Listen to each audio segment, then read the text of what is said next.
Hello everyone, welcome to our channel Sublime Classes Commerce Coaching Institute। अगर आप लोगों ने हमारे चैनल को अभी तक सब्सक्राइब नहीं किया है तो please subscribe our channel and press the bell icon so that you can get all the videos which are being uploaded by our site।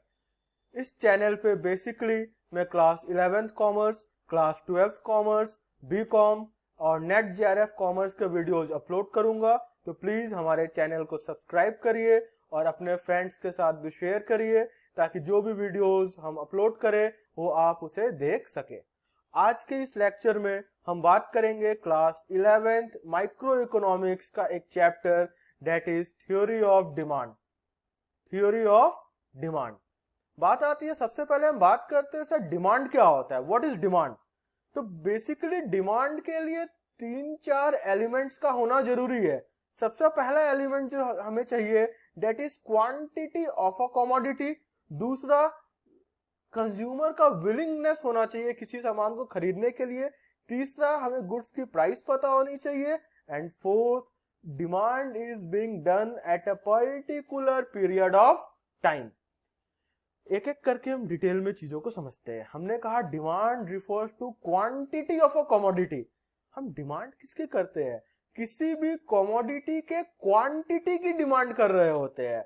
For example, हमें चाहिए, मार्केट से हम पेन खरीदने जा रहे हैं तो हम क्या बोलते हैं, भैया 2 पेन या 3 पेन दीजिए। या तो अगर हम बोलते हैं भैया पेन दीजिए तो सामने वाला बोलता है सर कितने पेन चाहिए, 2, 3। तो ultimately what we are demanding, we are demanding the quantity of a commodity which a consumer is willing to buy, जो हम खरीदना चाह रहे हैं at a particular price and during a particular period of time। इस definition को हम एक एग्जांपल से समझते हैं। हम कहते हैं a consumer demands 5 kg of rice। यहाँ पे 5 kg क्या हो गया, क्वांटिटी। राइस क्या हो गया, कमोडिटी। तो अल्टीमेटली हम डिमांड क्या कर रहे हैं, 5 kg of rice means quantity of a commodity in a month. Month क्या हो गया मेरा, period of time. Period of time at a price of ₹40। ₹40 क्या हो गया, price. Is a demand statement. तो हमने देखा डिमांड के लिए 4 चीजें जरूरी है, क्वांटिटी, दूसरा कमोडिटी, तीसरा प्राइस और चौथा पीरियड ऑफ टाइम। तो हम कह सकते हैं demand refers to the quantity of a commodity which a consumer is willing to buy at a particular price during a particular period of time। Next बात आती है फीचर्स ऑफ डिमांड। तो demand के बेसिकली 4 फीचर्स है। पहला, demand depends upon the utility of the commodity. Demand किस पे depend होता है, किसी भी कमोडिटी के यूटिलिटी पे। बात आती है व्हाट इज यूटिलिटी। तो any commodity which satisfies the want of a consumer has utility। मतलब कोई भी कमोडिटी जो कंज्यूमर के वांट को फुलफिल करती है, हम कहते हैं कंज्यूमर के लिए उस कमोडिटी की क्या है, यूटिलिटी है। तो हम कह सकते हैं a consumer is rational and demands only those commodities which provide utility. दूसरा, सर डिमांड कैसा कॉन्सेप्ट है। तो demand is a flow concept. Demand is a flow concept. बात आती है व्हाट इज फ्लो कॉन्सेप्ट। तो फ्लो कॉन्सेप्ट वो concept होता है which is measured during a period of time. which is measured during a period of time। तो कोई भी चीज जिसको हम लोग पीरियड ऑफ टाइम पे मेजर करते हैं उसको हम लोग बोलते हैं फ्लो कॉन्सेप्ट। 1 मार्क्स के क्वेश्चन आ सकते हैं एग्जाम में, व्हाट इज फ्लो कॉन्सेप्ट या डिमांड कैसा कॉन्सेप्ट है। तो हम कह सकते हैं sir demand is a flow concept. Next बात आती है हम डिमांड किसकी करते हैं। तो हम डिमांड कर रहे होते हैं फाइनल कंज्यूमर गुड्स की। और चौथा, demand is a desired quantity. What is desired quantity. तो इट शोज कंज्यूमर विश और need two by the commodity. Next topic है हमारा डिमांड फंक्शन। बात आती है क्या होता है डिमांड फंक्शन। तो हम बोल सकते हैं डिमांड फंक्शन शो करता है relationship between demand for a commodity and various factors affecting it. मतलब डिमांड और जो वेरियस फैक्टर्स डिमांड को अफेक्ट करते हैं, दोनों के बीच में क्या रिलेशनशिप है, उसे हम लोग बोलते हैं डिमांड फंक्शन। एक बार देख लेते हैं। Demand function shows the relationship between demand for commodity and various factors affecting it। अब बात आती है सर डिमांड को कौन कौन से फैक्टर्स अफेक्ट करते हैं, that is factors affecting demand for a commodity, या इसको हम लोग बोल सकते हैं फैक्टर डिटरमाइनिंग द डिमांड। तो बेसिकली डिमांड को कई फैक्टर्स अफेक्ट करते हैं। हम बेसिकली पढ़ेंगे 4 फैक्टर्स। 2 फैक्टर्स को आज के इस लेक्चर में हम कवर करेंगे और रिमेनिंग 2 फैक्टर्स को अपने नेक्स्ट लेक्चर में हम कवर करेंगे। तो वो 4 फैक्टर्स कौन कौन से जो डिमांड को अफेक्ट करते हैं। तो पहला फैक्टर जो डिमांड को अफेक्ट करता है that is price of commodity, price of commodity. Second factor जो डिमांड को अफेक्ट करता है that is price of related goods, price of related goods. Third factor जो डिमांड को अफेक्ट करता है that is income of consumer, income of consumer. और चौथा फैक्टर जो डिमांड को अफेक्ट करता है that is taste and preference of consumer, taste and preference of consumer. तो बेसिकली ये 4 फैक्टर्स है which affect the demand for a commodity. और डिमांड फंक्शन यही बता रहा होता है कि इन चारों फैक्टर्स और हमारे डिमांड के बीच में क्या रिलेशनशिप है। आज के इस लेक्चर में हम कवर करेंगे प्राइस ऑफ कमोडिटी और प्राइस ऑफ रिलेटेड गुड्स को।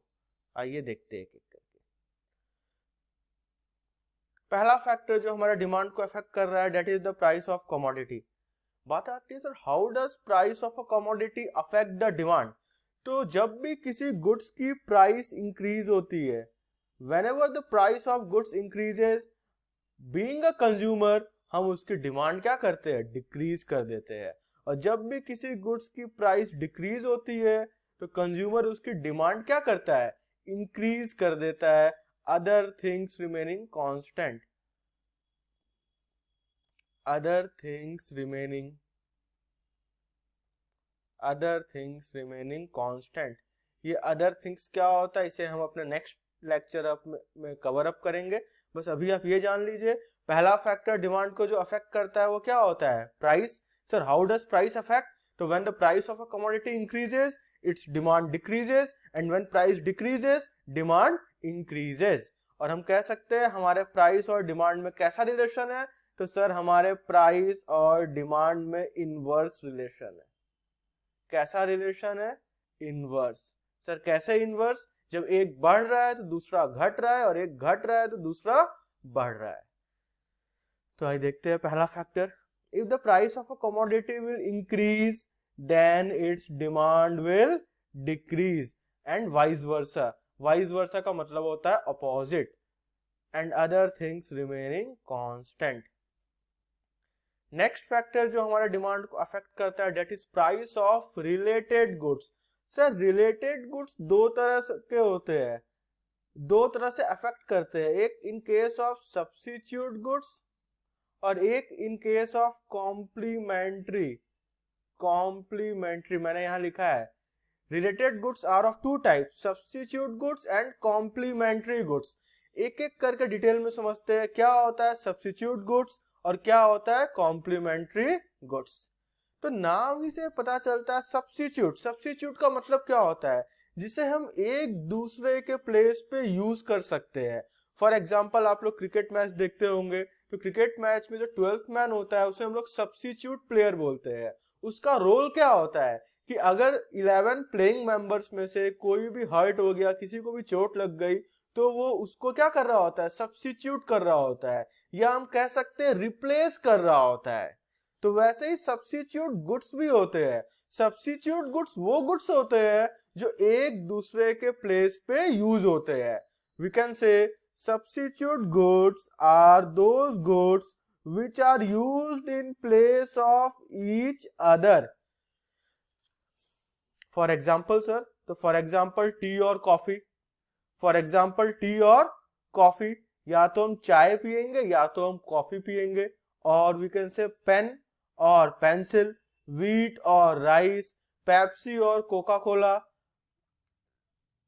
साबुन की बात करें तो लक्स और लाइफ बॉय एग्जांपल्स है, इंक पेन या बॉल पेन ईटीसी।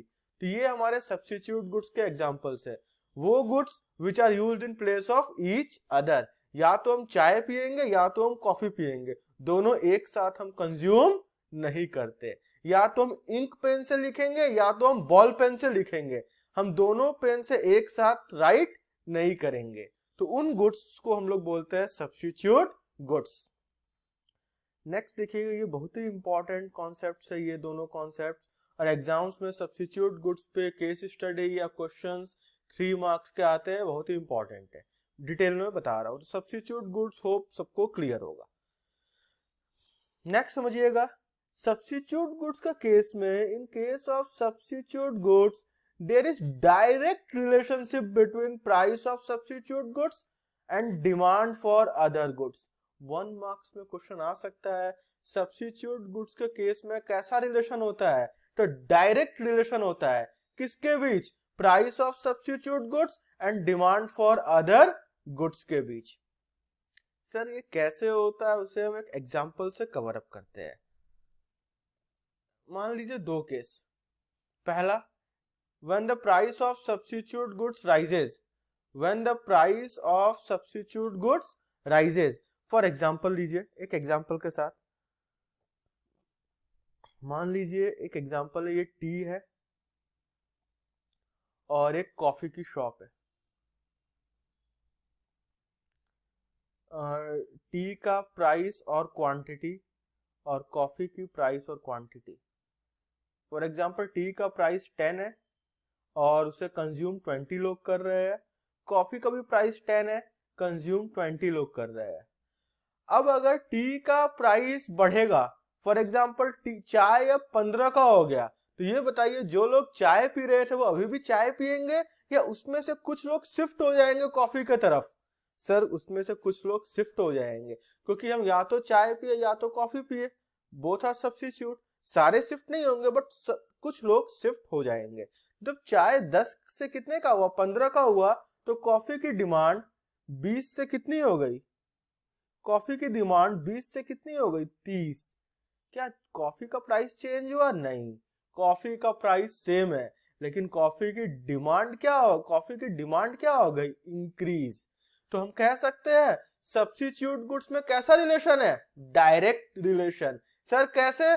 क्योंकि जब चाय की प्राइस इंक्रीज हुई, चाय की प्राइस इंक्रीज हुई तो कॉफी की डिमांड इंक्रीज हो गई। तो ये लाइन देखिए, there is direct relationship between price of substitute goods and demand for other goods. An increase in the price of substitute goods, मतलब चाय टी की प्राइस इंक्रीज होगी, the quantity demanded of the other goods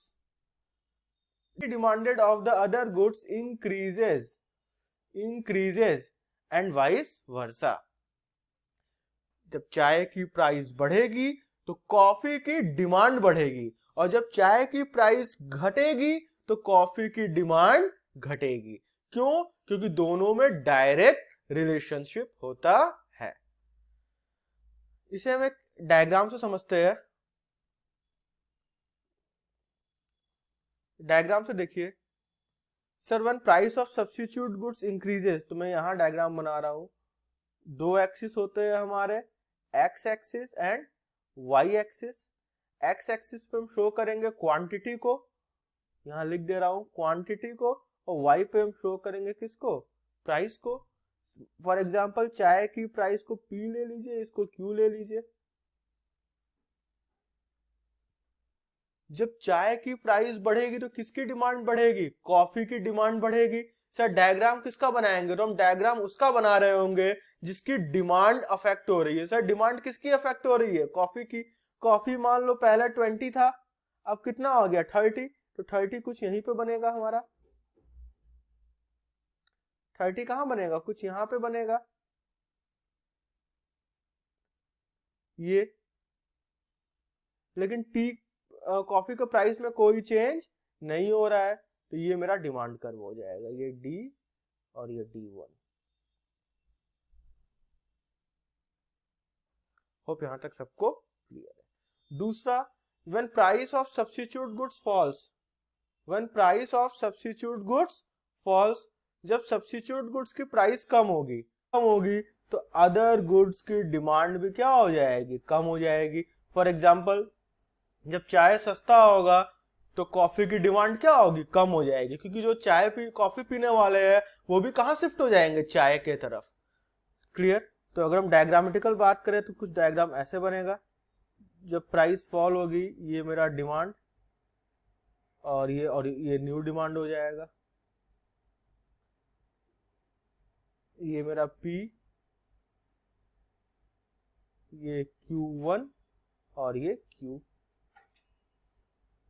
तो आप देख सकते हैं जब हमारा प्राइस, सब्स्टिट्यूट गुड्स का प्राइस इंक्रीज हो रहा है तो अदर गुड्स की डिमांड भी क्या हो रही है, इंक्रीज हो रही है। और जब हमारा सब्स्टिट्यूट गुड्स का प्राइस फॉल हो रहा है तो अदर गुड्स की डिमांड भी क्या हो रही है, फॉल हो रही है। और हम कह सकते हैं सब्स्टिट्यूट गुड्स के केस में कैसा रिलेशन होता है, direct.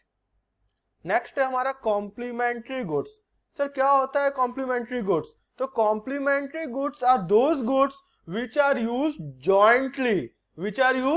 jointly to satisfy human wants। वो गुड्स जो एक साथ कंज्यूमर कंज्यूम करता है अपने वांट को सेटिस्फाई करने के लिए, उन्हें हम लोग बोलते हैं complementary goods. For example sir, shoes and socks, jeans and T shirt, car and petrol, pen and ink, mobile and SIM, etc कर लीजिए। We can say complementary goods are those goods which are used jointly or consumed together to satisfy human wants। Substitute goods में कैसा relation था, direct. और complementary goods में कैसा relation होता है, इनवर्स। तो we can say in complementary goods there is inverse relationship between the price of complementary goods and demand for other goods। Sir inverse relation मतलब पेट्रोल का price बढ़ेगा तो बाइक की डिमांड क्या होगी, कम होगी। और पेट्रोल का प्राइस कम होगा तो बाइक की डिमांड क्या होगी, इंक्रीज होगी। उसी को हम लोग बोलते हैं इनवर्स। तो हम देख सकते हैं an increase in the price of complementary goods, increase in the price of complementary goods, हमारे एग्जांपल में petrol, decreases the quantity demanded of other goods, हमारे एग्जाम्पल में हो गया बाइक, एंड वाइस वर्सा मतलब उल्टा। सर डायग्राम किसका बनाएंगे? तो हम लोग डायग्राम उसका बना रहे होंगे जिसकी डिमांड अफेक्ट हो रही है। तो for example when price of complementary goods rises, तो जब कॉम्प्लीमेंट्री गुड्स की प्राइस राइज होगी तो अदर गुड्स की डिमांड क्या होगी, जब कॉम्प्लीमेंट्री गुड्स की प्राइस राइज होगी तो अदर गुड्स की डिमांड क्या होगी, डिक्रीज होगी। तो हम डायग्राम ऐसे बना लेंगे, ये डिमांड है मेरा, जब डिमांड डिक्रीज होगा तो कहां शिफ्ट होगा, लेफ्टवर्ड। ये हो गया हमारा Q, ये हो गया हमारा Q1 और ये हो गया लेफ्टवर्ड। और next when price of complementary goods falls, जब कॉम्प्लीमेंट्री गुड्स की प्राइस फॉल होगी तो जो अदर गुड है उसकी डिमांड क्या होगी, इंक्रीज होगी, लेकिन प्राइस में कोई चेंज नहीं होगा। ये हो गया Q,